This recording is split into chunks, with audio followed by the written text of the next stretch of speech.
Hi all, Dr. Jessica White here. I totally forgot to record the first 10 minutes of our presentation last night. So here I am reintroducing myself and giving the first 10 minutes of our presentation so you can all follow along. We're going to be talking about College Admissions 101 today. Again, I'm Dr. Jessica White. Please call me Jess. I am the founder of EduSale, and I am so thrilled to have partnered with Ameriprise to bring you this presentation. Thank you so much, Ameriprise, for hosting me last night. And here's a little bit about me in case you're curious about who this person is talking at you. So I have been helping students have fun through the college process for a very long time, and I love it so much. I'm ready to help you have fun too. And here are my degrees. I earned my bachelor's degree from the University of Southern California, my master's degree from Johns Hopkins, and my doctorate from Vanderbilt. I am a college admissions counselor. I was an English teacher for a decade before moving into this space. And I'm also a current college professor. I'm the director, actually, of a school of education for a small university, a graduate school. And I just love all things education. Let's jump right in. So I first want to frame our discussion by highlighting some interesting trends in college admissions. So here I want to provide some quick insights that will help you better understand how the college admissions landscape has changed over the years and why that matters as you navigate this process with your kids. So let's start with an overview of how acceptance rates have shifted. The data in front of you is really eye-opening. Okay, so we're looking at changes over the past 20 years, which for some of us might feel like yesterday. But back in 2004, the college application process was a lot different than what our students are facing today. And many of us don't notice these changes until we begin to see our own kids go through it, right? So it's important to reorient ourselves before we begin this conversation and look at today's admissions data so that we're better equipped to support our kiddos. So for example, let's look at UCLA here on my screen. In 2004, the acceptance rate for UCLA was 24%. And then fast forward to today, and we're in single digits. The competition for spots at these schools has grown significantly. And that's something we all need to recognize as we advise and support our kids. Now, let me mention, this is not to scare anyone. This is not about fear mongering, not at all. It's just about education and understanding what our kids are dealing with. And truly knowing these trends helps us give more nuanced advice to kids and allows us as parents too to be better prepared for the outcomes of the process. So it's important to understand that what might have felt within reach a few years ago might now be harder to achieve today. And this is true even for the kids with the strongest profiles, okay? And here's a look at some state schools across the country. Keep in mind that for these universities, admissions rates do vary widely for in-state versus out-of-state. And I think at this point, I'm going to shift over to my recording from last night, and I think we're all caught up. See you there. And so what you're looking at is just an overall acceptance rate, but I imagine these numbers might look a lot lower than you might expect for the flagship state public university, right? So as you move forward with your students in the college application process, again, it's essential to keep in mind how much this landscape has changed in the past 2 decades. I'm sorry, in the past, well, yeah, 2 decades, true. But even in the last 5 years, I mean, the effects of COVID have also played a role, impacting the volume of applications, how many kids are applying. These test optional policies have definitely influenced that. And so my advice tonight is going to be grounded in what I've observed over the last few application cycles. And we want to help you navigate this evolving process as families of college-bound students. So by staying informed and being prepared for these changes, we can make this a smoother and less stressful process for everyone. So, okay, chugging along, I could talk about a million things today, but here are the 4 main topics I'm going to cover since we have about 50 minutes together. College list building, the high school roadmap, the college essay, and then some financial considerations. And I did read all of your questions that came through in the registration forms. So I know there are some specific questions. I did leave some room at the end to cover those. And I will address some of them as I'm chatting as well today. And someone even asked about college athletics. I love that. I'm married to a college football coach. So we have a former coach. David and I have a former coach on our team as well, who coached at Princeton and Wake Forest and MIT, fun stuff. So if you have athletes, we can totally talk about that another time. But all right, let's chug right along here. So tonight, I want to start by talking about a critical aspect of the college application process, which is where are you going to apply? Building a college list. I want to start here because I think students often thrive when they have a big picture goal to aspire to, right? So ideally, I'd start on this specific process now, whatever age your kid is, just so we have some sort of vision of where we want to end up, right? One thing I want to mention is how to avoid creating a college list that leads to disappointing outcomes. Okay. So by this, I mean avoiding a list that's too reach heavy. I'm going to define that term here in a second. But we don't want our list to be full of schools that might be difficult to get into. It's a common problem. We see that a lot, David and I, and it's understandable, right? We only know what we know, the names in the news and, the US news rankings everyone looks to, but, we all get excited about these top tier schools, but, the key to a successful and less stressful college application process is building a balanced list from the get-go. So a balanced list means including schools that fall into a couple of different categories. They're here on your screen. So we've got super reaches. Those are the very, very, very selective schools, right? The places that are very difficult for virtually everyone to get into. Think your Stanfords, your Harvards, your MITs, right? And then the rest of these terms, the reaches, targets, likelies, these are relative to your student's profile. So a reach for one kid might not be a reach for another, right? Just something to consider here. But either way, reaches are schools that are still quite competitive, but your student, your specific profile might have a chance even if the odds are slimmer. A target is a school where your student's profile, their grades, their test scores, their extracurriculars, they all align with the average student accepted. And then likelies, or you may hear the term safeties. Those are schools where your student has a very high chance of being admitted. They are way likely to get in, right? We have some small wins. And now I want to pause here for a second. Do not underestimate the importance of a likely or a safety. They're very often overlooked, but there are so many amazing schools in this category where kids totally thrive academically and socially, right? It's a total plus if your kid's going to be acing their coursework at a safety, a likely school. But the challenge here is that people often find it difficult to identify those likely schools. But there are a ton of great resources I'm going to name right now if you're taking notes. And you don't need to have a dozen options on your list, right? Like 2 or 3 of each of these categories is perfect. If you can have 2 or 3 likelies or safeties, that's golden. You don't need 10 safeties. We're looking at a list of about 10 to 15 overall across all of these categories. Really the reaches, targets, likelies. Super reaches, I don't often even recommend that kids apply to super reaches at all, unless, it's a really good shot for them specifically. So I mentioned resources. So some of my favorites include College Express. That's a site that allows you to search schools by a wide variety of criteria. There's a great resource called Colleges That Change Lives, where you can find lesser known but excellent schools, and they're usually in the target and likely categories for kids. And then the FISC Guide is a classic. That's a book that provides objective data and subjective feedback from kids who attend these schools. And so again, let me say that number one more time, 10 to 15, probably 10 to 12 is a better sweet spot. That's kind of the ideal college list. I've had kids apply to as few as like 5 or 6, and that's plenty for them, right? The focus is on quality, not quantity. And the key, again, to building a balanced list is to start with your criteria.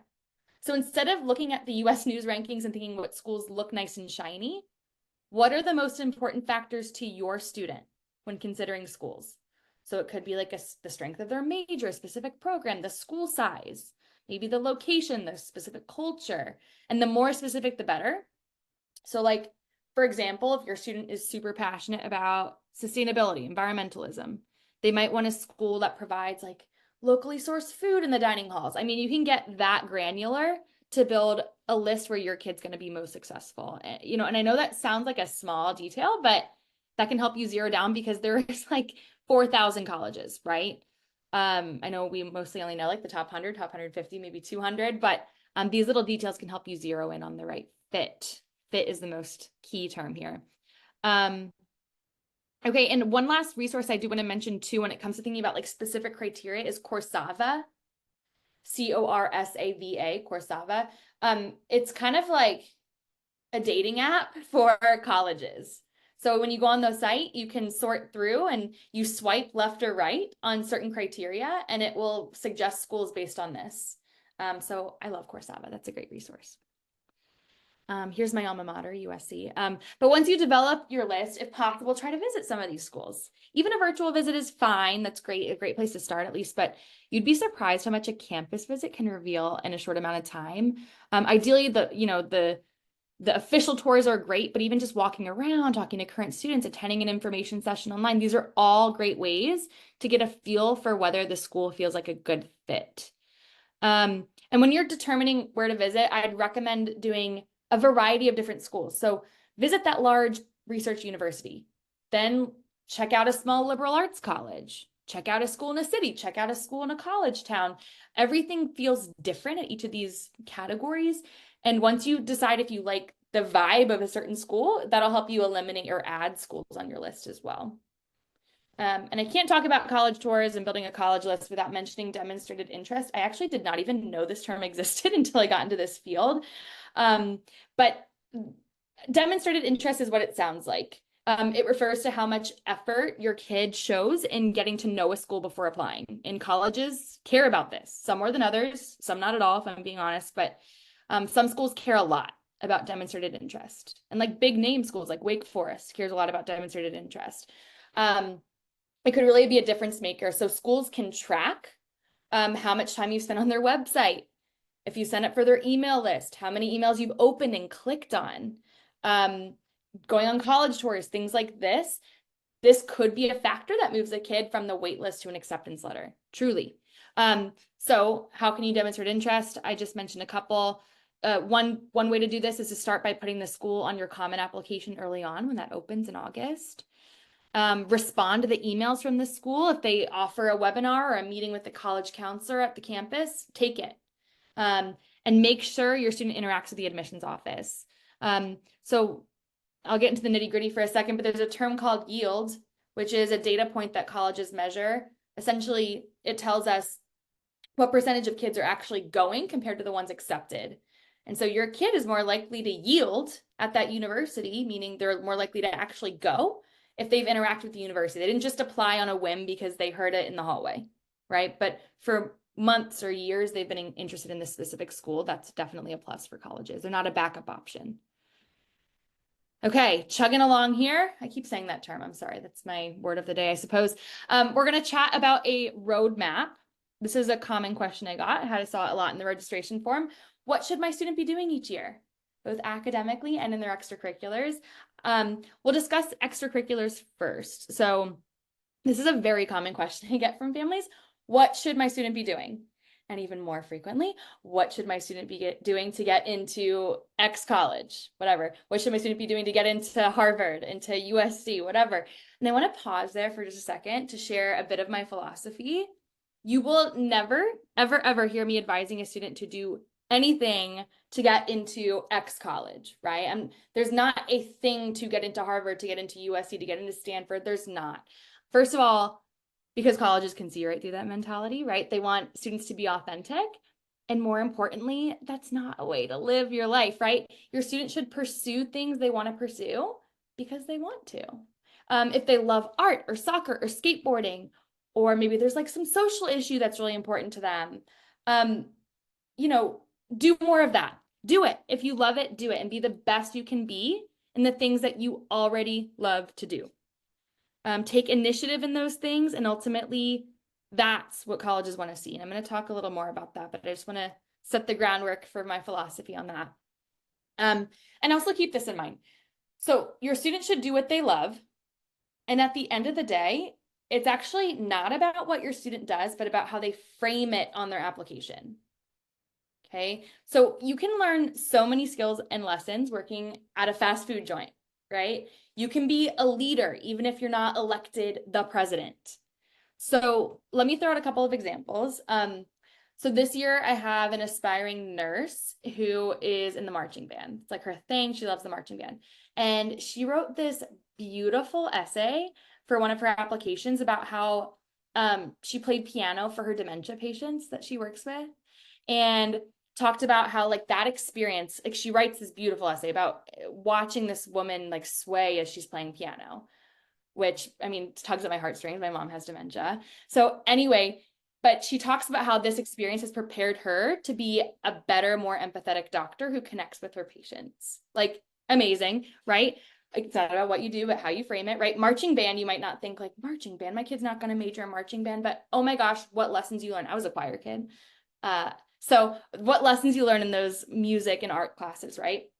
Or another example, actually, David is working with one of our seniors who is an aspiring computer science major, and he wants to work in the educational technology field. And he shocked us, y'all, when he wrote his essay about how he's a stand-up comedian. You would never guess it. This kid is straight-laced, quiet, and his essay about being a stand-up comedian in New York City floored us, and it's so great and so well written. And he writes about how like doing stand-up comedy, right? It's not connected to ed tech. It's not connected to computer science. Like you're thinking, where are you going with this? But again, it's not about what you do, but how you frame it. In his essay, he talks about how doing stand-up and like bombing on the stage has prepared him to face failure when he's giving a pitch in a boardroom, when he's in the ed tech field. I mean, truly, it's not about what you do, it's about how you frame it. And that's what we do in supporting our kids, right? So, and that's what you guys will do. And also let me just say, not everything these kids do has to be for college, right? It's okay to just do something for fun, and it doesn't even have to go on your college application unless you want it. Being a human is the number one thing that colleges look for in a college applicant, at least now. We'll see in the next couple of years with AI, but right now, just a side note. Now, let me acknowledge though, I say this now, but I did start this whole presentation tonight with that data, right? So it would be unfair for me to not acknowledge that like the stakes can be high, and a lot of our kids are aiming for the MITs and the Stanfords and the Princetons, right? So if you're aiming for those schools, what does it take? What do those kids do? This is the key on your screen. This is it. They take initiative and make an impact. Okay. And rarely does a kid who's going to those universities need to be told what to do. And that's a whole conversation for another day. But I have kids all the time asking me, what should my passion project be? That's not the kind of kid that Princeton's looking for, right? A passion comes from within you. I can't tell you what your passion project needs to be because you need to be passionate about it, right? So anyway, again, students do things because they love these things. Inherently, this is who they are. And they take the initiative. Okay, so that first I, these are my two eyes, right? They take the initiative. You don't need to pay thousands of dollars to go to some summer program at a university. You don't need to do that.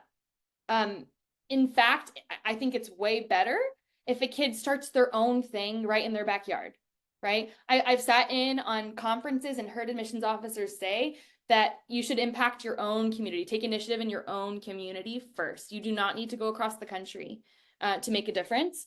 And then this word impact, it could be a big impact on a few people. Maybe there's something huge they did for 1 or 2 or 5 people, or maybe there's a smaller impact on a larger scale, but there's some sort of impact. Usually there's a social issue involved.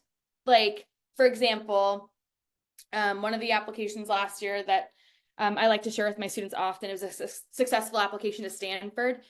He was all about food policy and anti-food waste.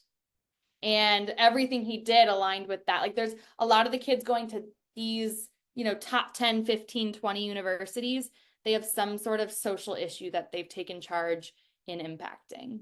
So that's a secret sauce. And again, the key here is passion too. So there's these 2 eyes and there's passion.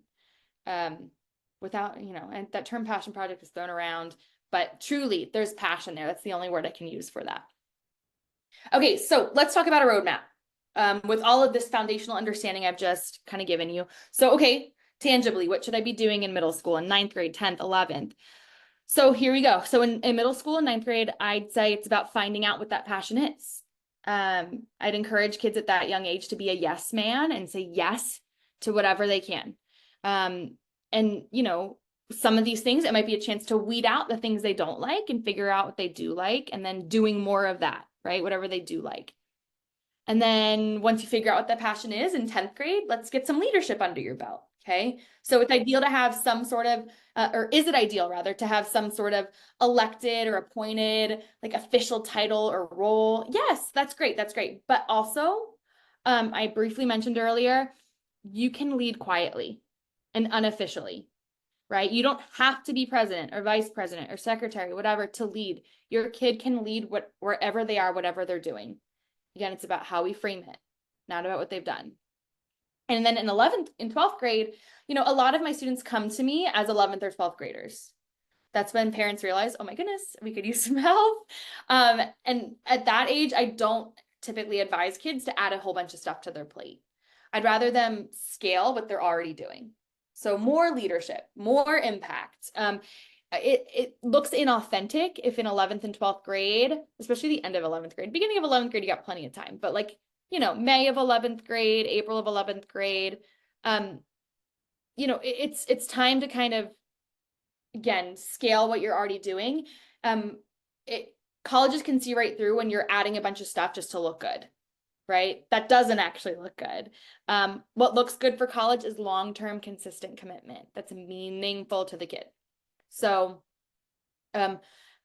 I also want to briefly mention, just to put it in context, on the application. So the UCs is its own beast, but on the common application, which is, for colleges across the country, except for the UCs and a couple of select other universities, for each activity that you've done, you can only choose 10, right? And for each activity, you have 150 characters to describe what you've done. Not words, characters. It turns out to be like 2 phrases, truly. So if you think about it, if you're really prioritizing, adding on a whole bunch of activities, it's only a small slice of your application. It's not worth your time, right? Do more with what you're already doing. A couple of other random questions I often get, I want to share. Should I join this club? I had that question last night emailed to me from a student. Should I join FBLA? My answer is always yes. Join it. If you love it, be a leader in it. If you hate it, don't do it anymore. That simple. And this kid last night who emailed me, he's an aspiring engineer. He's a junior. So he's got some time to figure it out. But like I just mentioned, he's a junior. He might be an engineer today, but tomorrow he might be a businessman, which is what FBLA is for. So that's fine. Do the things. Yes, join it. If you've got time, do it. And then another question I get a lot is, what if my student isn't inspired by anything or they don't want to do anything? Again, it's not about what we do, but how we frame it. If it's skateboarding, if it's snowboarding, if it's skiing, great. That's all useful stuff that we learn from.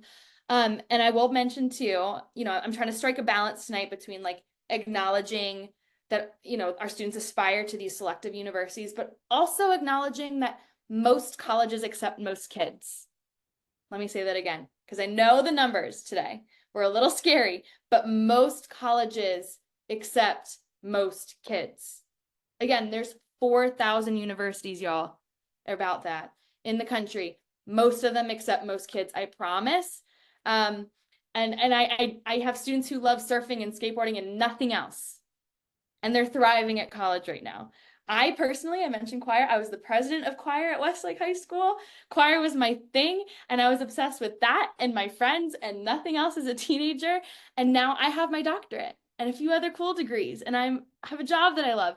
And so if you're in the situation with your student and you're worried, I'm happy to talk to them. If they need to find their passion, whatever, I was there. We were all teenagers, right?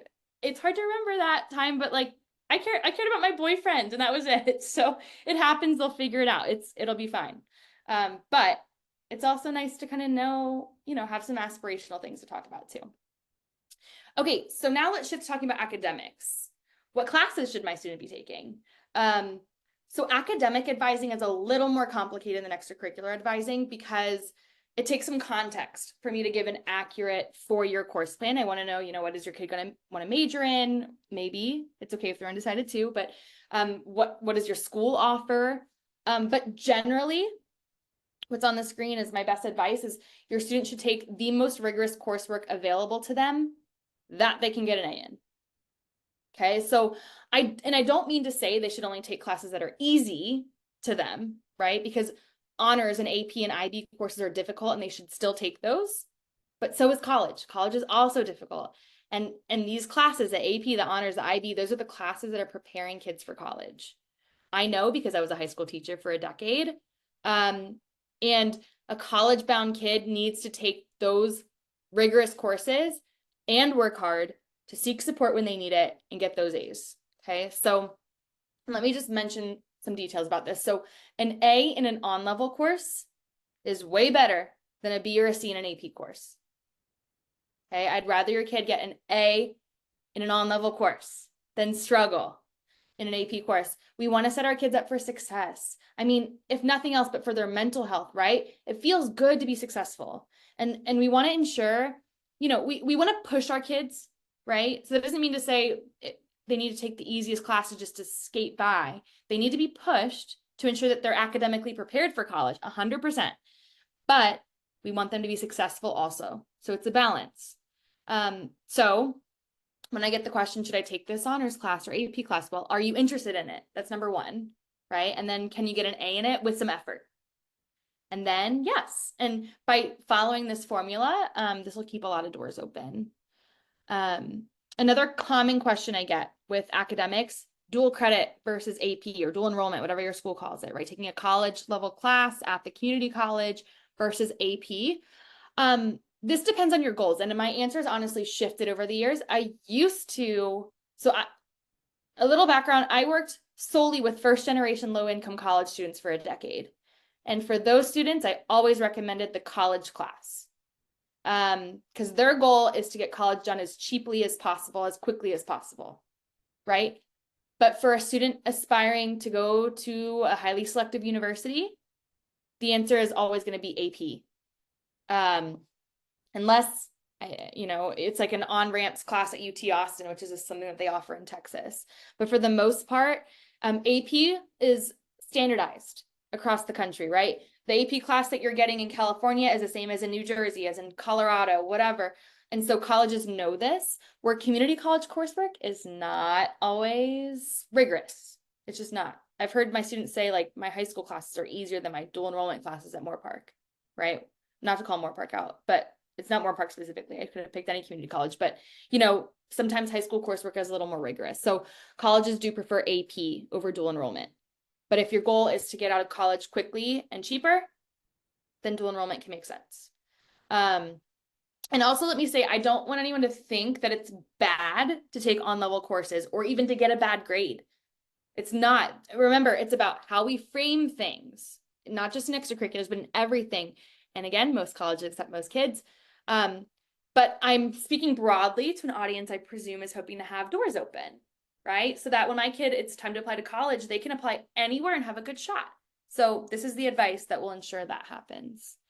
And I think this picture's broken. I don't know what happened here, but let me see if I can get it to work. Let me refresh here really fast and see, because this is a useful photograph. If I can, let me move my face here. Bear with me. Aha, I got it to work. Okay, let me present here one more time. Okay, can we see this? Are we good? Thumbs up. Kim, you can? I see Kim being like, maybe. Let me see. Okay, yeah, I think we can see it. We're good, right? Right? Okay, so what you're looking at is called the common data set. Okay, let me actually frame this before I talk about what you're looking at. So another truism, college admissions requirements are not the same as high school graduation requirements. College admission requirements are not the same as high school graduation requirements. So I used to work on a high school campus. I know your school counselors are bogged down, and it's difficult to talk about this with every kid. So a lot of you, when you Google what classes do I need to take to graduate high school, it's going to give you, again, high school graduation requirements that are different than college admissions requirements. Okay. So as you're selecting your courses, let me just give you an example. Foreign language is a big discrepancy. So to graduate from high school, you might only need a year or two of a foreign language. And like in Texas, computer science is considered a foreign language, right? Like to graduate high school, this is the bare minimum. And you might also, for science, you might also only need biology and chemistry, and you can graduate high school. Okay. But something to consider, what are other students doing that are in my applicant pool? I can tell you, because David and I work with kids across the world, really. Kids that are competitive in college admissions are not just doing the bare minimum to graduate high school, right? They're taking through the 4th level of their foreign language often, especially if you're looking at a top 20 school, they're taking 4 years of a language. And when I say years, in language, I mean level. So like Spanish 4, right? You can get in with 3, that's fine, but a lot of them are taking 4, and usually they take the trifecta of science, which is biology, chemistry, physics, especially if they're going to be in the STEM field. Do you need that to graduate? No. Can you get into college without it? 100%, right? But just framing, keeping doors open, 4 years of a language, and the trifecta of science, right? And so, again, I do want to mention, I said this briefly a second ago, you are assessed within the context of your high school as an applicant. Meaning, if it's common to just take 3 years of a foreign language, it won't be counted against you, right?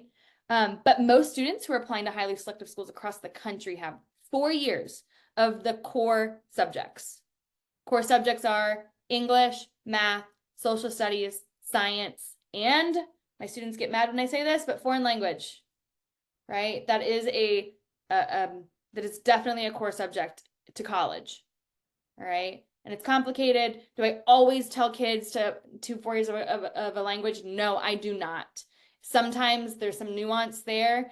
That's why I said earlier, it's complicated to advise kids academically, but generally this is what I would encourage, especially for foreign language for humanities students, right?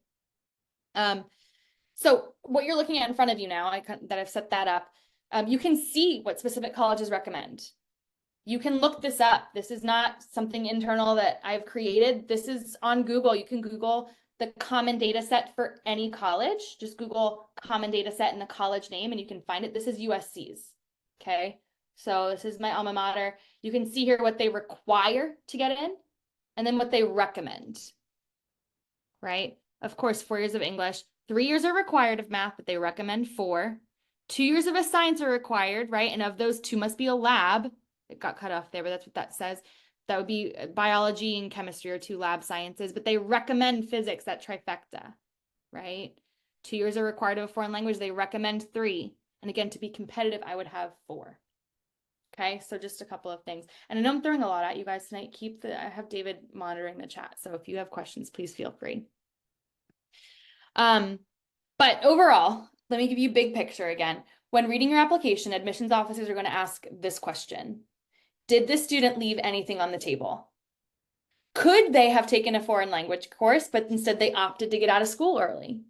Or take a class that's maybe irrelevant because it was easier, right? Or on the flip side, this student stumbled up in language and didn't take physics because they want to major in a language. That makes sense, right? Context matters. Context absolutely matters. And believe it or not, I do a whole webinar with my students in junior year where we put ourselves in the shoes of admissions officers and look at applications. And this is one of the things they ask. Did the student leave anything on the table? And believe it or not, admissions officers will read your child's application and write a short essay about them.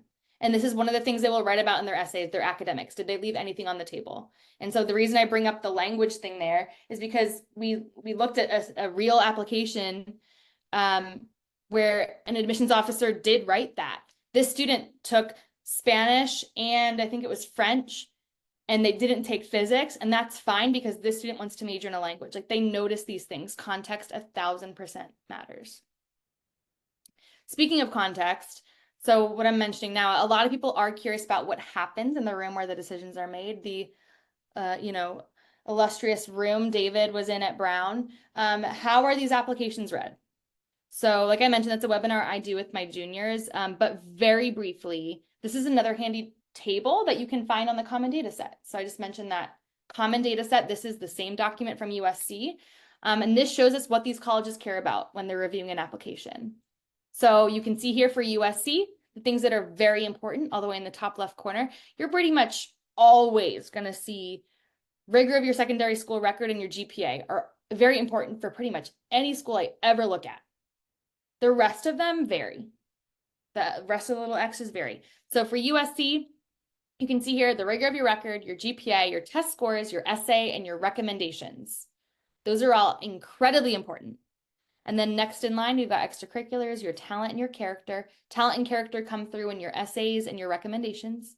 And then next things that are considered, first gen alumni. Although, did you all see the news today that the state of California outlawed legacy in college admissions decisions? So USC, which was very heavy in legacy, is no longer a thing as of today. But anyway, this is from, I think, 2023, class of 2023. So they did once consider alumni. Race is also no longer a thing. Last August, the Supreme Court overturned affirmative action, and colleges can no longer consider race in application decisions. That doesn't mean they don't ask in essays and try to figure it out, but they no longer are legally legally allowed to ask you what your race is in your application. Volunteer work experience, and then look down here. See where it says level of applicant's interest? Remember I mentioned that term demonstrated interest today, right? You can see there USC does not care about demonstrated interest, but that's where you would find out if a school cares about that. All right, so this is a nice handy chart we look at often. So, okay, I know I just talked broadly about what students should be doing each year. I do have like a specific, what my kids should be doing academically, extracurricular wise, and college planning wise. So at the end of today, I will share that in the chat. I just wanted to briefly mention that. It's nothing fancy, just a PDF that I share with my kids. Okay, moving on. That was like a big, heavy topic. Now we're going to kind of flow along nicely to the end of our time together here, and I'll try to leave about 15 minutes or so for Q&A, maybe 10 minutes.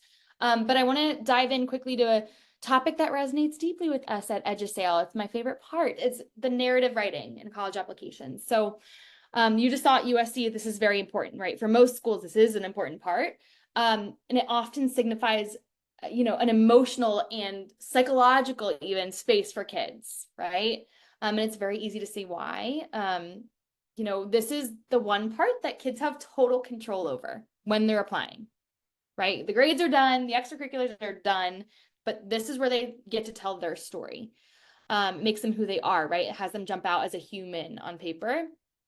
And it can feel intimidating, like one misstep and like everything's going to be ruined. But, I try to flip it to feel like an opportunity, right? What an amazing opportunity to be a little bit of a human on paper.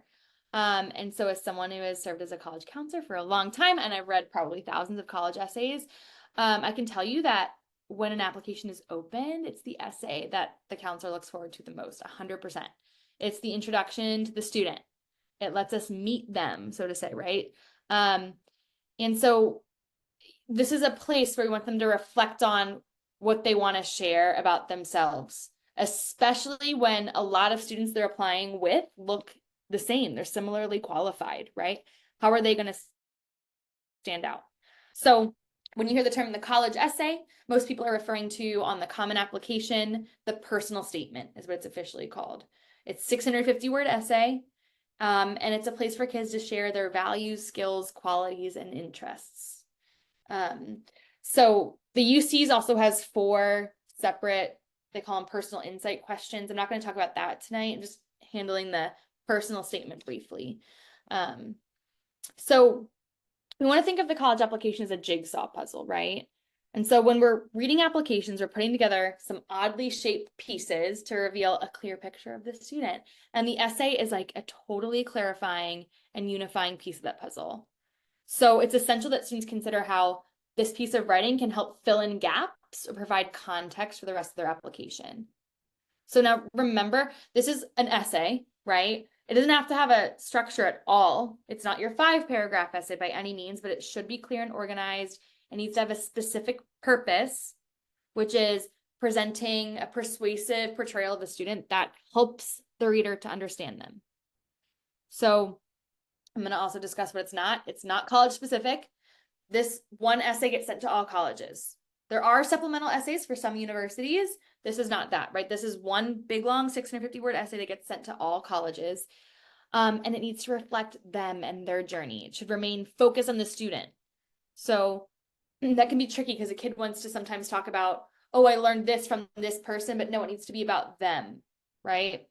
So something I often like to ask my students when we're kind of checking, like, does this feel good? Is it what we're going for?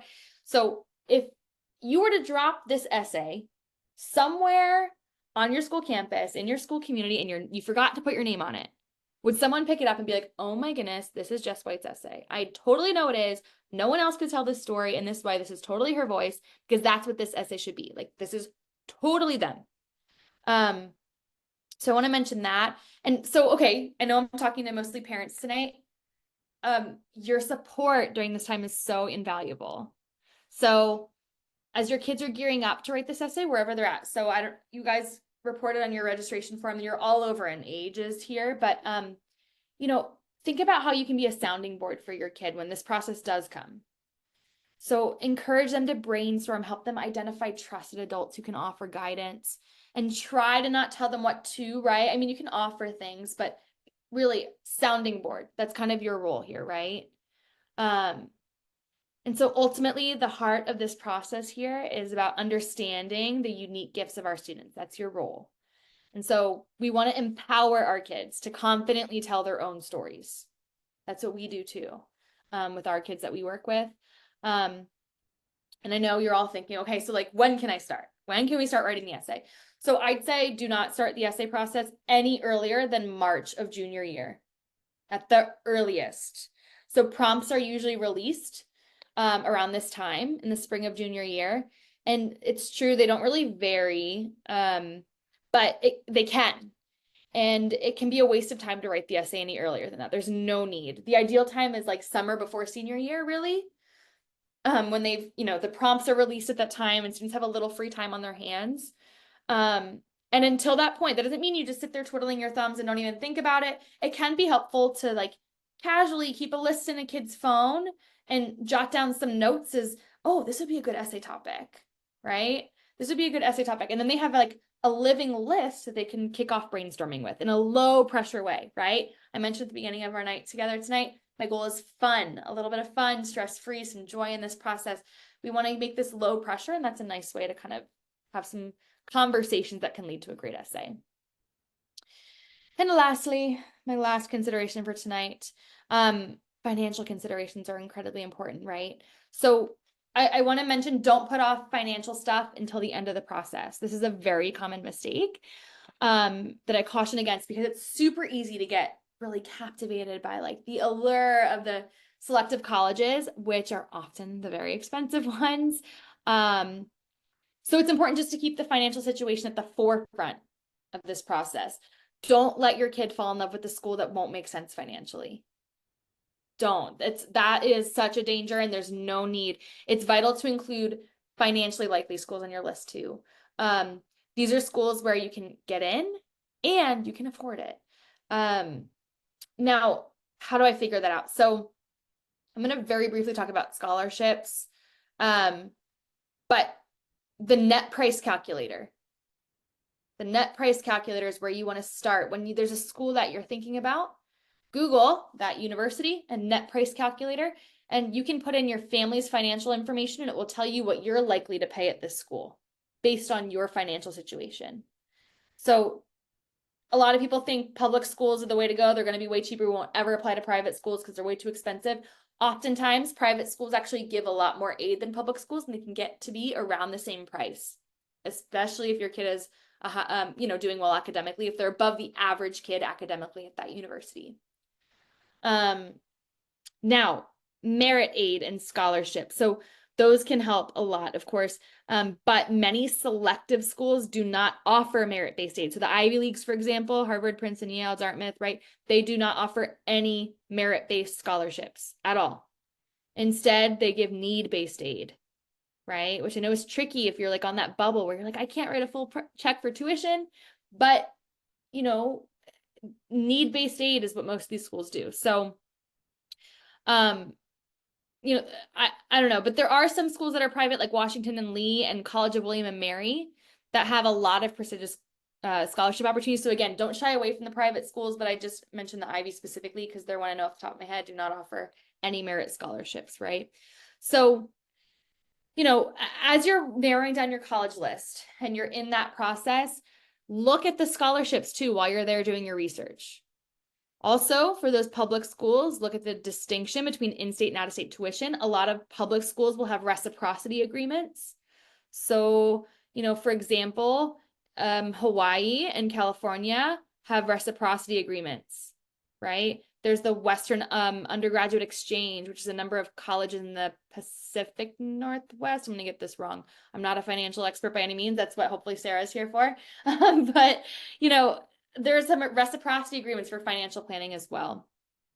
And understanding loans is essential, right? Students can take out loans. Freshmen, for instance, can borrow up to $550. But just something to consider, right? All of these things are things you want to look at before your kid falls in love with the colleges. And then last thing I will touch on, because again, you're going to want to talk to Sarah for all your financial needs, but scholarships is like another one of my number 1, 2, 3 questions probably that I get. My favorite list for scholarships is actually maintained by Pepperdine University, not too far from us, those of you in Conejo Valley. If you can just Google Pepperdine University outside scholarships, and they have a list of, it's categorized by due date of scholarships. I will say the most scholarship money is going to come from the university themselves. So you're going to see a lot of low ticket, like $500,000 scholarships that aren't really worth your time applying. But like there's some big ones like the Coca-Cola scholarship or the Dell scholarship, things like this that are, a good chunk of change that are worth it. Especially for low income families. But Pepperdine, they list all of that and it's great. I direct my kids to that website all the time. Again, and I just want to mention one more time, the net price calculator is something to look at. All right, I know I said 10 minutes and I'm over that, so I'm going to jump ahead really quickly. So this is my last slide before Q&A. What my students know. So these are the 6 things my kids know, okay, my students. Number 1, most colleges accept most kids. Number 2, it's not about what you do, but how you frame it. Number 3, the 2 I's, initiative and impact. Number 4, take the most rigorous coursework available to you that you can get an A in. Number 5, did you leave anything on the table? And number 6, talk money early. I want to address a couple of the Q&As I got in the registration page real fast, and then y'all can go ahead and throw questions in right now and I'll answer them in a second. But one question I got, bad grades. What if my kid already got bad grades? What do I do? It happens. Most colleges accept most kids. We can explain on the additional information section on the common application. Anything that you don't like that you feel like you need to have some context for, students can explain what happened, what they learned. Do freshman year grades weigh less heavily than sophomore or junior year grades? Yes. In fact, the UCs don't even look at freshman year. The UCs look at sophomore and junior year only and core coursework only. So a B, a C in a freshman year is less concerning than a C in a junior year. Yes, 100%. That is true. I want to see an upward trajectory. Do you think the SAT and ACT will be mandatory again? Yes, I do. Certainly for the highly selectives.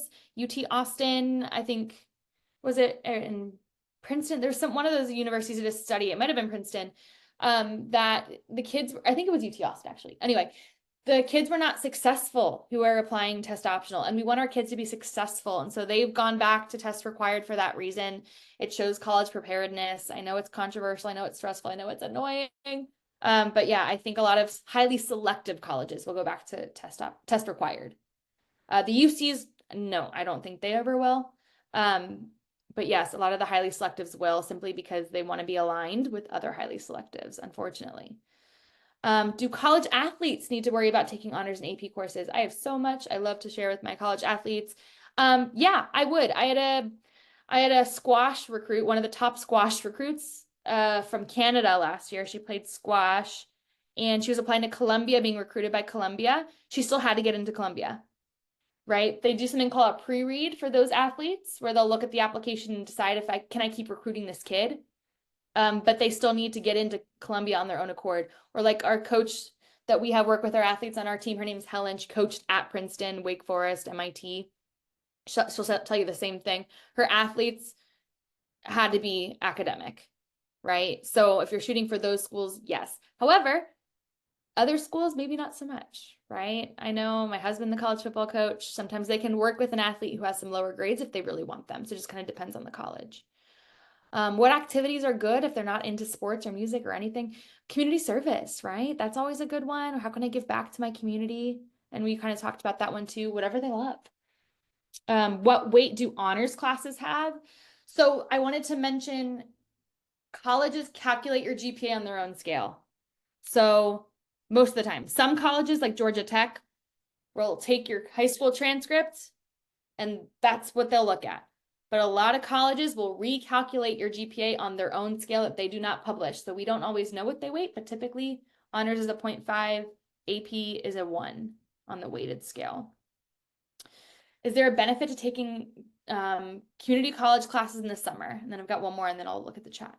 Yeah, 100%. You can open up your schedule, right, to take classes that are more relevant to your major, things like this. Or, you know, if you do that, you load up on some summer classes, and then you open up some space in your schedule, and you can maybe at that point, if you've taken your 4 years of core subjects, you could take a little bit of a breather, right? Take that early release as a senior. And then how helpful are extracurriculars? I did mention that, but I included that here again to emphasize they're important, but I'd rather it's quality over quantity, right? 150 characters per activity, not a lot of space. Okay, that's it for my Q&A from the registration. Let me look at the chat really fast. And look at that, we got 4 minutes left. Oh, Sarah, awesome. Oh, good, no questions, really? Oh, Cal State's. That's a good question. So Cal State's not, ooh, off the top of my head, you're testing my knowledge there, Shannon. The Cal States is a very simple process. It's that they open today. It's October 1st. The UCs and the Cal States are officially open. Happy application season. They take your transcript as it is. So the UC application, they like break down the A through G course requirements. It's complicated. The Cal States is a lot simpler. It's just kind of plug and play your transcript. So to answer your question, off the top of my head, I don't want to give you wrong information. I'm not totally sure, but they're way more straightforward than the UCs in calculating your GPA. Those of you with older kids in high school, you can look at your kids. If you're in California, a lot of you are in California, you can look at your kids' UC GPA usually on your transcript, and it's called the UC GPA. I think that's it. Any other questions? Whew, 3 minutes to go. I talk fast, Sarah. I talk fast. That was a lot. Thank you for having me. I'll stick around. I promised I would throw in the chat that PDF with the roadmap. Let me find the chat. Oh, I'm on the chat. I'm struggling. Let me see here. And then I put in the chat, many of you found this through clients of mine. I'm glad to see a lot of you on there. But I did also want to mention that it's in the chat. We're going to be doing a follow-up on this whole kids and money thing. I have a really great speaker, Angela Sutter. She helps people with credit management. So she's going to teach potentially you or your young ones how to work on their credit and when they get to that college and they have those booths where they give out the free Frisbees if you sign up for a credit card. She's going to hopefully educate them ahead of time. So if you are interested in that, you can always email us and we'll get you the Zoom information. But also I'll post it on the same mom scores so that people can find it. But if we can get kids successfully to college without a bunch of debt, and then if we can get them to not get into debt when they get into college, that's always good. Perfect. And Shannon, I just triple checked my notes, and the CSUs, the Cal States similarly do not count freshman year. So Sarah gave me a second to look that up. Thanks, Sarah. And Kimberly, the out-of-state reciprocity. So there's different agreements for different states. I had mentioned, here, I'll put it in the chat. The WUE is a bunch of states. The Western Undergraduate Exchange. I don't know off the top of my head which states are a part of that. It's like Washington. Ooh, I don't know. I don't think California is a part of that, and they might be. But the WEE is one agreement, but there's a lot of them out there. Different states have different agreements. Yeah. Cool. I'll stop recording if I can figure that out. Oh no. And if you have any follow-up questions too, I put my QR code to our to our calendar if you ever wanted to book a meeting and ask more questions. We do 30-minute free consultations, so anytime. You're always welcome.